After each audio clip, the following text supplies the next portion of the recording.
degrees, teaching methods for incarcerated students, and I am the researcher and presenter, Shawnee Shea. So I want to thank you guys for being here. And of course, I want to do my thank yous first because I wouldn't be here without these people and many more. So thank you to the scholars whose work I used. Thank you to the youth whose lives are being severely impacted by the lack of comprehensive and quality college outreach programming. I want to thank Contra Costa County of Education for allowing me to work alongside you in an effort to uplift and inspire our youth. Thank you to Dr. Tolani Britton for your guidance and support. Thank you to Firebaugh for believing me and turning me into a researcher. And as always, thank you, God, Mom, Lakeisha, and Tashelle, and to the many other family members and loved ones who have supported me. What is the Incarceration to College program? What we're going to study, or what I'm going to research, is the actual effects of the Incarceration to College program, and if the Incarceration to College program can effectively increase the educational aspirations of incarcerated youth. Incarceration to College is one of the only in-custody college outreach programs available to youth in the Bay Area. So this is why it's so important to see if it works.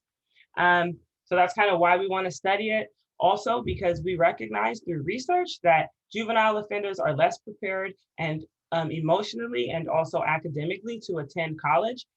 Also that juvenile offenders tend to be less likely to return to school after incarceration and 10% less likely to receive a college degree than their peers who have not been incarcerated. So using that information, we thought it was really, really important to kind of figure out what are the methods of this program and what are the ways that we could study them.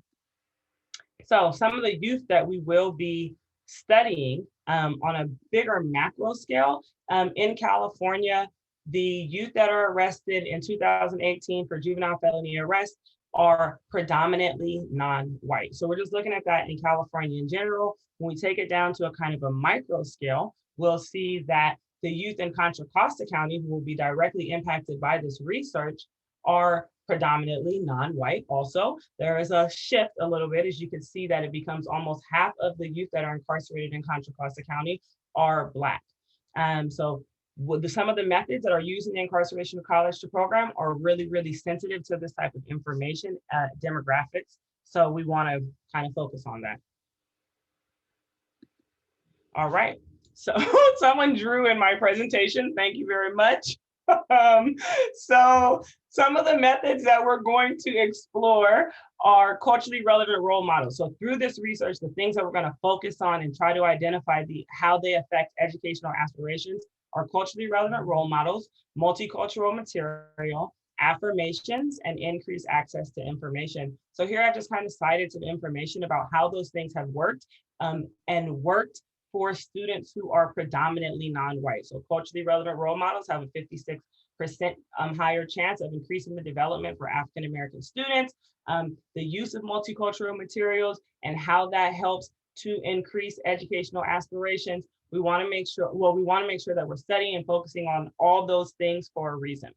So how, right? How are we going to study those really, really exciting and unique and comprehensive methods of the Incarceration to College program? So what we want to do is use surveys.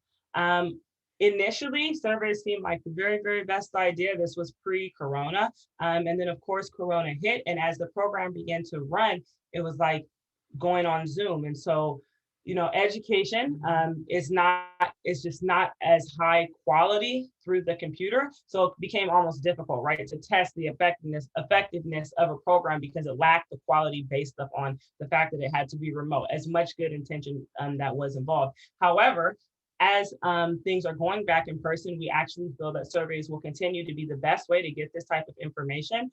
The reason we want to use surveys is because the data will be easily quantifiable. And I'm kind of looking for a way to quantify the effects of these methods because I feel like that can be used on a broader impact. Also, because as the researcher and instructor and the person that's doing the research, I wanted to diminish any influence. So I felt like surveys would be an easy way to allow the students to answer questions without having to directly answer to their culturally relevant instructor. And yes, there is an idea to look at, okay, how does the culturally relevant instructor affect the students? However, I did not want to place the responsibility on the students for them to have to answer directly to the instructor. So I thought surveys would be a really good way to do it. And so the way these surveys would be administered is one, at the beginning of class, one 30 days after class, another after 60 days, and another after 90 days. And so there we'll get like a final, like kind of a final idea of how the program has affected these students over the whole time, and hoping that the students would be able to answer in an honest and clear way, given that you have the time to kind of look at the survey and answer the questions. So, and they'll all be multiple choice, right? Once again, so that it is quantifiable, so that there is a larger way for me to quantify the findings. So some of the survey questions, I really want to thank Dr. Tolani Britton again for this, because you encouraged me to look for survey questions that work and that have been used before. So I really appreciate your guidance. So one of the questions that will be asked twice is, what level of education do you want to achieve? I'm going to ask this at the beginning of the survey and at the end of the survey. And that will be to make sure that we kind of are even engaging within that one survey, how valid those answers are. I'm also going to ask, do you remember hearing our compliment this month? Because a part of the incarceration to college method that we want to focus on is affirmations. So see if the students are even cognizant of the fact that they're being affirmed, and then some kind of follow-up multiple choice questions about that also. And do you believe that any of the material that you have learned in this class, including quotes and videos, have been culturally relevant to your life? So in order to figure out, is the information that I deem multicultural or culturally relevant, does that, or do the students even see it in that same way? And then once again, follow-up questions about how that's affecting their educational aspirations.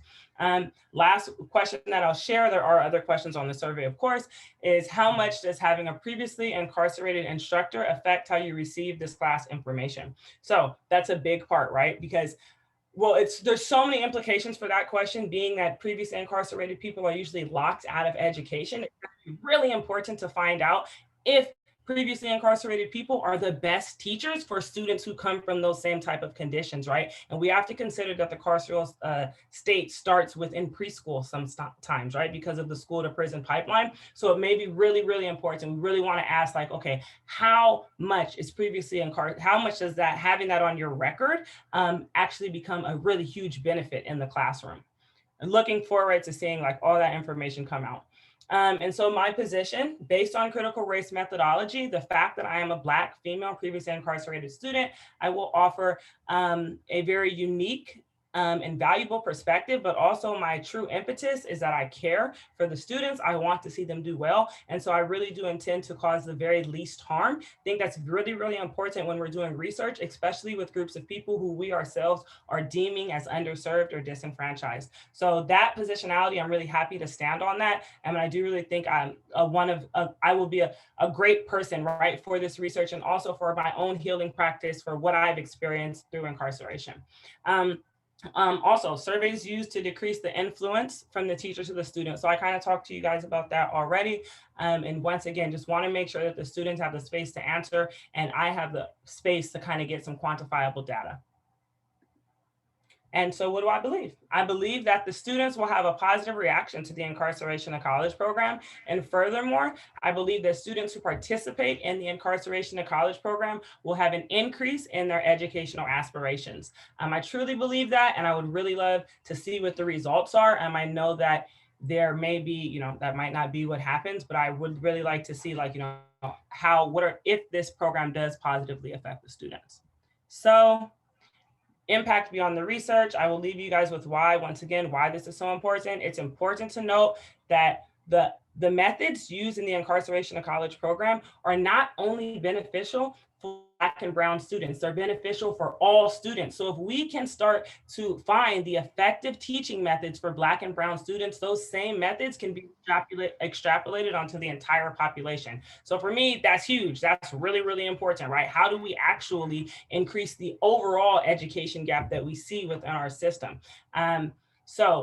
And not just about with students of color, about the fact that education generally underserves, right? So kind of get into that also. So research will benefit from gaining effective methods for incarcerated youth, because we see that there is a diminished chance of educational success after juvenile incarceration. And it is literally our duty as those institutions to make sure that their educational aspirations are sustained. And there is an increasing amount of youth who access supplemental programs. So even if they're not previously incarcerated, youth more and more and more are using supplemental programs to education. And we want to figure out how to make those supplemental programs effective. And then last and definitely not least is that incarcerated youth deserve to graduate college. So if you keep that on the forefront of your mind, I guess you would see like why this research is so important.